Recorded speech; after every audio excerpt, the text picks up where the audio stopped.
O padre Júlio Lancelotti anunciou que interrompeu suas transmissões de missas e deixou as redes sociais. Para a turma da esquerdalha, uma notícia péssima. Mas qual é o motivo? Por que isso aconteceu? A ordem partiu do cardeal arcebispo Dom Odílio Scherer, segundo a Folha de São Paulo. O afastamento ocorre semanas após uma denúncia do deputado Júnior Amaral, do PL de Minas Gerais, e da sua esposa ao Vaticano. Um abaixo-assinado reuniu mais de 2.000 assinaturas e acusa Lancelotti de supostos abusos e uso político de sua função de sacerdote. A denúncia foi enviada à Embaixada da Santa Sé, em Brasília, e ao Dicastério, em Roma. Lancelotti declarou obediência e disse que o recolhimento seria uma proteção. O padre gritou sem anistia, Palestina livre, em uma missa, e narrou um filme sobre Santa Trans. Imagina, Santa Trans. Dom Odílio disse que os assuntos são privados e para o bem do padre. Então vamos lá, falar com o casal, o deputado Júnior foi muito bem nessa questão. Vocês apresentaram uma denúncia ao Vaticano há algumas semanas e agora o Lancelotti acaba afastado das redes e das transmissões de missa. Vocês acreditam realmente que a denúncia de vocês teve importância, foi acatada pelo Vaticano? Saudações a ambos. Ferrão, primeiro, parabéns pelo programa, obrigado mais uma vez aí pelo convite de participar, e hoje nesse tema tão importante, né, para todos os cristãos, para todo cidadão decente desse país que não aguenta mais ver pessoas ocupando postos de autoridade, nesse caso uma autoridade religiosa, para fazer proselitismo político, ainda mais esse senhor que tem um histórico, né, de acusações relacionadas a assédio, a estupro de vulnerável, acusações que infelizmente em alguns momentos não foram acolhidas e algumas delas ainda em fase de processo, né? A gente tem convicção, senhor, que foi uma resposta às nossas denúncias, principalmente porque nós conversamos há muitos meses com cidadãos comuns que já haviam feito algumas denúncias, com escopo menor, com um conteúdo menor, e também até de políticos que já haviam entrado em contato com o alto clero da igreja, ou pelo menos tentado esse contato, mas a gente não teve informação de resposta a nenhuma dessas iniciativas. E o meu gabinete foi utilizado para a gente realizar essa denúncia como um gabinete de um membro de poder do Estado brasileiro, direcionado ao Vaticano, que é também um Estado independente. Então foi uma denúncia formal e institucional, além das próprias manifestações de um cidadão. No caso, a Marília em especial, que foi quem elaborou, né, todo o conteúdo dessa denúncia, porque eu acompanhei, participei, mas ela é responsável por fundamentar em mais de 200 páginas todas as denúncias que a gente apresentou naquele documento, naquele dossiê. E nós recebemos a resposta do Vaticano, salvo engano, no dia 24 de novembro, nos informando que aquelas denúncias estavam sendo tratadas na esfera competente dentro do clero da igreja. E agora, essa resposta. O Dom Odílio, eu não posso falar com propriedade, não o conheço a fundo, mas eu sei que ele próprio já havia recebido diversas denúncias nos últimos anos. E eu tenho a convicção de que agora essa decisão dele parte, na verdade, não de uma iniciativa própria, mas de uma mensagem, de uma determinação superior, nesse caso do Vaticano, em resposta a tudo que a gente apresentou, e eu posso te garantir, a maior parte delas não tem brecha para nenhum tipo de refutação. Muito bem. Ô Marília, você chegou a dizer nessa denúncia que não devemos nos curvar a pessoas que usam o poder religioso para promover abusos e politicagem. Você sente agora que realmente a sua reivindicação foi atendida pela cúpula da Igreja Católica? Boa noite, Serrão. É uma alegria estar aqui hoje podendo falar desse fio de esperança, né, que a gente recebeu no dia de hoje. Eu tenho convicção de que esse é o começo, né, de uma nova era em que os sacerdotes terão mais responsabilidade com aquilo de sagrado que eles receberam na ordenação. O que o Júlio fez ao longo dos anos, né, foi acobertado por questões políticas, por questões ideológicas, mas isso nunca deveria ter passado no crivo da igreja, né? E eu falo como católica, eu falo como uma fiel leiga, que por conta do cargo do meu marido, né, pelo fato do meu marido ter um mandato de deputado federal, eu acabei tendo contato com pessoas vítimas do Júlio, que queriam denunciar, já tinham feito isso, como o Júnior mencionou aqui no início, já tinham feito isso, mas não da forma certeira. O que a gente fez a partir de então? A gente começou a verificar para onde as nossas denúncias teriam mais chances de serem ouvidas, né? A Cúria do Vaticano, ela é composta de dicastérios, que são como prefeituras, né? Cada prefeitura tem o seu tema específico para tratar.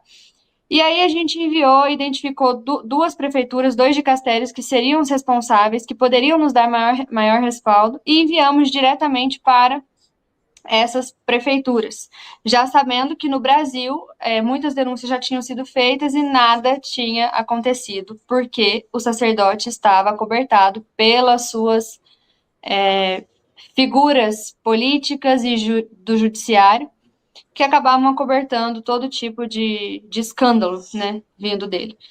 Então, isso que a gente fez foi para mostrar, para dar um fio de esperança, para as pessoas verem que a gente consegue alcançar a justiça se a gente se organizar e fizer da forma correta, né? E foi para isso que a gente encabeçou essa ação e estamos muito satisfeitos com o resultado até agora. É só o começo, mas já é um grande começo. Com certeza absoluta. Dom Odilo Scherer, ele disse que o afastamento do Júlio Lancelotti é para o bem do padre. E Lancelotti chamou esse afastamento de uma proteção. Na opinião de vocês, proteção de quê exatamente, hein? Proteção para a imagem dele, que está muito manchada com as provas que a gente disponibilizou. Até então, poucas pessoas tinham tido acesso às perícias, né? Eu só fui ter acesso a essas perícias quando eu fui me debruçar no assunto. Eu tive que baixar um aplicativo específico para conseguir abrir, para conseguir converter esse material, para disponibilizar. Por quê? Porque as pessoas tinham dúvidas se não se tratava apenas de perseguição política, de uma perseguição da direita, mas quando você vê ali mais de 200 páginas em que peritos, pessoas profissionais, elas avaliam frame por frame do vídeo, e elas comprovam a veracidade daquele material, aí sim você abre os olhos e você começa a enxergar que nós estamos tratando de uma pessoa que usou o poder religioso para cometer crimes. E isso é muito ruim para a paróquia, isso é muito ruim para a Arquidiocese de São Paulo, porque esses casos, eles não aconteceram desse ano para frente, eles aconteceram há muito tempo. E as vítimas, inclusive uma delas que nos procurou desesperada, elas já estavam completamente sem esperança de justiça. Elas queriam só contribuir com esse movimento, mas sem nenhuma esperança por tudo que já tinham tentado até então. Então, eu acho que essa questão de proteção tem a ver com proteger a imagem dele no momento, porque agora, pela primeira vez, as pessoas estão tendo acesso às provas, e não só à narrativa, né? Aproveitando o gancho do assunto, a gente recebeu dos fãs do sacerdote, por incrível que pareça, de nenhum católico, só não católicos fãs do Júlio Lancelotti que entraram para atacar a gente por conta dessa ação. Mas a gente recebeu deles muita revolta, muito xingamento, e nenhum deles era fundamentado. As pessoas falavam que nós estávamos apenas trazendo para a questão político-ideológica. E aí eu faço questão de frisar que eu sou católica, e como católica, se o Júlio tivesse o mesmo posicionamento, fizesse as mesmas afirmações hereges, cometesse o mesmo tipo de apostasia, mas fosse do meu espectro político, eu estaria movimentando uma denúncia também, porque isso que a gente está fazendo é em defesa da fé de milhões de pessoas, de bilhões de pessoas se tratando do mundo inteiro. Então, o que a gente fez é a defesa da nossa fé, porque além dos casos de abuso, as últimas declarações dele estavam ficando completamente fora do limite da apostasia, da heresia, até pela falta de punição, ele foi se sentindo à vontade para escalonar cada vez mais, ultrapassar cada vez mais o limite. Então, finalmente, a gente conseguiu essa resposta para dar essa esperança mesmo para os outros e para mim também, enquanto católica. Só um exemplo, Serrão, para complementar a resposta da Marília aqui, do ataque, né, do que ela que se referiu a não católicos. Uma mulher defendeu o Júlio, tentando fundamentar, e no final da mensagem, atacando a gente, né, hoje nos comentários, e no final da mensagem ela diz mais ou menos assim, que Exu tome conta da vida de vocês, ou se encarregue de dar a devida resposta, né? Ou seja, que coerência faz isso, né? Ela se coloca numa postura de ter propriedade para defender a fé cristã, de defender um líder cristão que ela gosta, mas no final elas fazem referência a outras religiões. Não, e desejando o mal, né? Que é pior. Você pode ter a sim, religião que você queira, principal. mas defender o mal, Isso, é o principal. acho que ninguém tem direito, né? É completamente desumano e antirreligioso. Esse é o ponto, né? Verdade. Agora, vocês têm esperança que essa decisão do afastamento só de rede social, a igreja também tome outras medidas drásticas em função do conteúdo da denúncia que vocês fizeram? Sim, a gente não tem informações oficiais, mas circulou nos bastidores a possibilidade dele ser afastado, né, da função que ele está. A gente não tem nenhuma confirmação disso, mas os rumores são fortes. Com pessoas que a gente conversou, a gente pôde concluir isso. Até a própria imprensa, Serrão, alguns órgãos citaram, né, dessa possibilidade. Acredito que foi um primeiro passo, né, de reação da liderança da igreja em resposta a todos os abusos que vêm sendo cometidos, não só de agora, como a Marília disse. Há registros, há denúncias, há acusações desde 1987, o ano que eu nasci. E são acusações graves, muito sérias, que devem ser consideradas. E também a gente Agora, a gente está não pretende acostumado parar. aqui com a impunidade. A gente está acostumado aqui com a impunidade danada. Vocês se surpreenderam com essa decisão da igreja? Eu surpreendi, Serrão, por causa das conversas que nós tivemos com outras pessoas que já haviam tomado algumas posições. A única diferença é que o nosso documento, comparado a outros que eu tive acesso, foi muito maior, foi muito mais fundamentado, né? Foi muito mais extenso. A única diferença... e claro, também aos destinatários, né? A Marília fez essa pesquisa das prefeituras, né? Das quais a gente deveria indicar a denúncia, e nós chegamos a uma conclusão, eu diria, qualificada, né? Sobre esses destinatários. Só isso. Mas mesmo assim, já haviam outras denúncias, já haviam outras acusações ao longo de muitos anos. Então, a gente faz a nossa parte, sabendo que não é simples, com alguma ausência de otimismo devido ao histórico. Então, por esse motivo, sim, a gente se surpreendeu.